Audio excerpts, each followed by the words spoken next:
વાવથરા જિલ્લામાં ભારે પવન અને ગાજવીજ સાથે વરસાદ વરસતા જનજીવન પ્રભાવિત બન્યું છે તો થરાદ એપીએમસી માર્કેટ યાર્ડમાં ખુલ્લામાં પડેલી બાજરી, રાયડો સહિતની જણસીની બોરીઓ વરસાદમાં પલળી ગઈ હતી। વરસાદની આગાહી હોવા છતાં વધુ માલ ભરાયેલ હોવાથી કેટલીક જણસી ખુલ્લામાં જ રાખવામાં આવી હતી। અચાનક પડેલા વરસાદને કારણે ખેડૂતો અને વેપારીઓને આર્થિક નુકસાન વેઠવાનો વારો આવ્યો છે। ખેડૂતનો દિવસે તોળાઈ જાય, નાઇટમાં એનો બધું પટી જાય, પણ વેપારીને નુકસાન થોડું માઠું વરસાદ પવન વધારે હોવાને કારણે એને એપીએમસી તરફથી અમને સૂચના આપી હતી, પણ છતાં વધારે પવન હોવાને કારણે ઉપર તાટપત્રી હોય ઉડી જાય, થોડું માઠું નુકસાન ખરું। બસ રાયડો ને અંડા જીરો હિસાબ તો અમે બારે ઉતારતા જ નથી, જો વધુ બગડે એવી ક્વોલિટી બારે જ નથી રાખતા, પણ વધારે આવક હોવાને કારણે થોડી જગ્યા ના અભાવને કારણે બારે થોડું ઉતર્યું હોય એ આ જુઓ તમે હોમે બતાવો મેણિયા ઢોકેલા છે કે નહીં। એવું છે કે તોલ થઈ ગયા હતા 5 વાગ્યા આગળ વરસાદ રાત્રે આવ્યો, ખેડૂતનો તો કોઈનો માલ બહાર હતો નહીં, જે હતો એ વેપારીનો માલ હતો અને માલ માર્કેટે સૂચના આલી હતી છતાં મેણીએ ઢોકેલા, પણ પવન વધારે હોવાના કારણે કોઈ મેણિયું માથે રહેતું નથી, ઉડી જાય, એના કારણે થોડાક નુકસાન વેપારી નુકસાન છે, પડેલો માલ હોય એને કોઈ ગાડીને ભરણી હોય, કોઈને આગલા દાડાનો માલ પડ્યો હોય, એવી રીતે બધું થોડું વેપારી નુકસાન છે। માલમાં રાયડો ઈંડા મોસ્ટ ઓફ, બીજું તો કોઈ માલ જીરું શેબુલ તો કોઈ બહાર રાખતું જ નથી, પણ મોસ્ટ ઓફ ઈંડા અને રાયડાને વધારે નુકસાન છે થોડું। અરવલ્લીના મોડાસા અણદાપુર ગામે વાવાઝોડાની અસર ભારે પવન સાથે વરસાદ થતા મકાનોના છાપરા ઉડી ગયા હતા તો ગામમાં અનેક વૃક્ષો ધરાશાયી થયા। પવનથી પતરા ઉડતા પશુઓ ઇજાગ્રસ્ત થયા હતા। સ્થાનિકોના માથે ચિંતાના વાદળો ઘેરાયા છે તો તંત્ર દ્વારા નુકસાનીનું વળતર આપવામાં આવે તેવી પણ માંગ ઉઠી છે। તો જોરદાર પવનને કારણે જે ઘરના પતરા હતા તે પણ ઉડી જવાની ઘટના બની છે, જેના કારણે ત્યાં આગળ જે પશુઓ હતા તેમને પણ ઈજાઓ પહોંચી છે। તેના કારણે સ્થાનિકોમાં હાલાકીનો સામનો કરવાનો વારો આવ્યો છે અને તે લોકો દ્વારા સતત માંગ કરવામાં આવી રહી છે કે તંત્ર દ્વારા નુકસાનીનું વળતર આપવામાં આવે। ફૂલ પવન દેખાય નહીં એવું પવન હતું, પવન રાત ને બધું ભેગું હતું, બહાર જ હું કઈ નીકળવું, અંદરથી જેડિયો આવે ઉડીને વળજી પડી એવું સમય હતું, એના કારણે અમારું મકાનનો બધો પતરો ઉડીને ભાગો થઈ જાય છે। આશરે લગભગ 20-40 હજારનો પતરો હતો, એક ભાગ તો આખો ઉડી ગયો। પંચમહાલના ગોધરા શહેરના આનંદનગર સોસાયટી પાસે પ્રભા કોતર પર બનાવવામાં આવેલ હંગામી માટીનો રસ્તો ભારે વરસાદમાં ધોવાઈ ગયો। નવીન પુલના કામ માટે બનાવાયેલા હંગામી રસ્તાને ગત રાત્રિ દરમિયાન પડેલા વરસાદે નુકસાન પહોંચાડ્યું છે, જેના કારણે ગોધરા શહેર સાથે જોડાયેલા અંદાજે 20 સોસાયટી વિસ્તારોનો સંપર્ક તૂટી ગયો છે। માર્ગ બંધ થવાથી સ્થાનિક લોકોને હવે 4 કિલોમીટર વધુ ફેરફાર કરીને મુસાફરી કરવાની ફરજ પડી રહી છે। તો કોતર પાસે શાળા અને કોલેજ પણ આવેલી હોવાથી વિદ્યાર્થીઓને પણ આગામી દિવસોમાં અવરજવર દરમિયાન મુશ્કેલીઓનો સામનો કરવો પડી શકે છે। સ્થાનિક રહેવાસીઓએ તંત્ર પાસે તાત્કાલિક પાકો માર્ગ બનાવવાની માંગ કરી છે।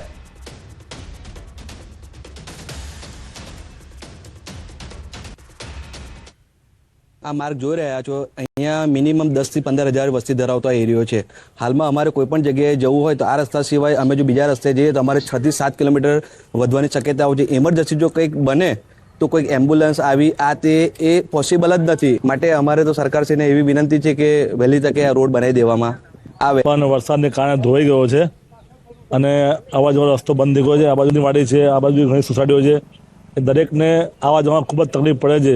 જલ્દીથી એનું સમારકામ કરી રસ્તો ખોલવામાં આવે એવી તંત્રને અમે જાણ કરીએ છીએ। અમદાવાદમાં વરસાદે ખોલી તંત્રની પોલ। ભારે પવન સાથે વરસાદથી રસ્તો બેસી ગયો તો વટવા વિસ્તારમાં આવેલા જાનિયાપીરના ટેકરા પાસે રોડ બેસી ગયો હોવાની ઘટના સામે આવી છે। હજુ તો રોડ બન્યો અને ત્યાં તો ટૂંક સમય થયો હતો તે પહેલા જ રોડ બેસી ગયો છે। કરોડોના ખર્ચે બનેલા રોડની ગુણવત્તા પર અનેક સવાલો ઉઠી રહ્યા છે।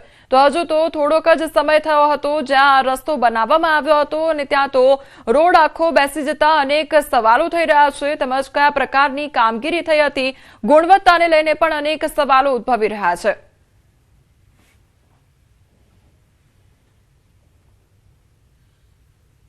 ક્યારે પડ્યો આ ખાડો આર્યો? રાત્રે 1 વાગે। રાતે 1 વાગે? પણ કઈ મોટું વાહન આવી ગયું તો કેમ પડી ગયો? આઈ સર ઉપરથી પાણી આવ્યું, છોકરો અનારે અથડાય અને એવો જ પડ્યો માલિકા બિચારો। ખાડો તો હતો જ તે, ખાડો હતો તો કોઈ પડ્યું એની અંદર પાછું? હા, છોકરો પડી ગયો 15-16 વર્ષ, 1.5 વર્ષ જેવું છે। 1.5 વર્ષ જ થયું છે।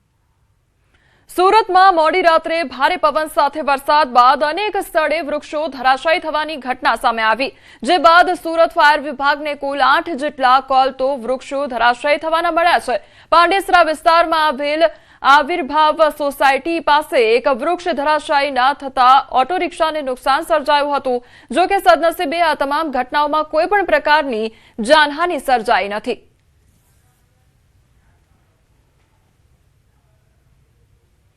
ગઈકાલે પડેલો તોફાની વરસાદ જીવલેણ બન્યો છે. વરસાદમાં અલગ અલગ વિસ્તારોમાં 5 લોકોના મોત થયા, જેમાં બનાસકાંઠા અને વાવ થરાદમાં જ 4 લોકોના મોત થયા છે, જ્યારે પંચમહાલમાં એકનું મોત નીપજ્યું છે. તો વાવ થરાદના માળકા ગામે પવન અને વરસાદના લીધે પતરાનો શેડ પડતા જ યુવકનું મોત નીપજ્યું છે. બનાસકાંઠાના ડીસાના વરણ ગામમાં વાવાઝોડા દરમિયાન દિવાલ ધરાશાયી થતા એક વ્યક્તિનું મોત નીપજ્યું. તો વાવાઝોડા વચ્ચે સામાન લેવા જઈ રહેલા 3 લોકો દિવાલ નીચે દટાયા હતા. ઘટનામાં 2 લોકો ઇજાગ્રસ્ત થતા તેમને તાત્કાલિક સારવાર માટે હોસ્પિટલ ખસેડવામાં આવ્યા, જ્યારે એક વ્યક્તિનું દટાઈ જવાથી ઘટના સ્થળે જ મોત નીપજ્યું. થરાદ તાલુકાના જામપુર ગામે ધનીબેન કટારિયાનું વીજળી પડવાથી કરુણ મોત નીપજ્યું હતું. તો આ દુર્ઘટનામાં તેમના ખેતરમાં બાંધેલી એક ભેંસ પર પણ વીજળી પડતા ભેંસનું મોત થયું હતું. એક જ ઘટનામાં માનવ જીવન અને પશુધનનું નુકસાન થતા પરિવાર પર આભ તૂટી પડ્યું હોય તેવી સ્થિતિ સર્જાઈ. ભાભરના તનવાડ ગામે લીમડાનું ઝાડ પડતા એક વ્યક્તિનું મોત નીપજ્યું છે. તો પંચમહાલના હાલોલના ચાપરા ગામે વીજ કરંટ લાગતા યુવકનું મોત નીપજ્યું છે. સાબરકાંઠા જિલ્લાના ઈડર ખરીદ કેન્દ્રો પર ખેડૂતોનો વિરોધ જોવા મળી રહ્યો છે. બાજરી તેમજ મકાઈના ખરીદ જથ્થામાં ઘટાડો કરતા જ ખેડૂતો હવે અટવાઈ ગયા હતા. તો ઈડર ખરીદ કેન્દ્ર પર મેસેજ દ્વારા બોલાવવામાં આવેલ 50 ખેડૂતો પૈકી 30 જેટલા ખેડૂતો બાજરી અને મકાઈ વેચાણ અર્થે આવ્યા હતા, પરંતુ નવા ઠરાવ પ્રમાણે ખેડૂત દીઠ 1500 કિલો મકાઈ અને 2000 કિલો બાજરી ખરીદ કરવાનો નિર્ણય થતા ખેડૂતો રોષે ભરાયા હતા. ઉલ્લેખનીય છે કે અગાઉ ખેડૂતો પાસેથી હેક્ટર દીઠ મકાઈ માટે 2811 કિલોની મર્યાદા અને બાજરીમાં 2795 કિલો મર્યાદા નક્કી કરવામાં આવી હતી. તે પ્રમાણે ખેડૂતો વેચાણ અર્થે આવી પહોંચ્યા હતા, પરંતુ નવા ઠરાવે ખેડૂતોની મૂંઝવણમાં વધારો કર્યો છે. ખેડૂતો દ્વારા સ્થાનિક તેમજ ઉચ્ચ કક્ષાએ રજૂઆતો પણ કરી, છતાં પણ નિર્ણય ન આવતા પોતાના ટ્રેક્ટરો સાથે પરત ફર્યા છે. જો કે યોગ્ય નિર્ણય ન આવે તો આગામી દિવસોમાં વિરોધ કરશે તેવી પણ ચીમકી ઉચ્ચારવામાં આવી છે.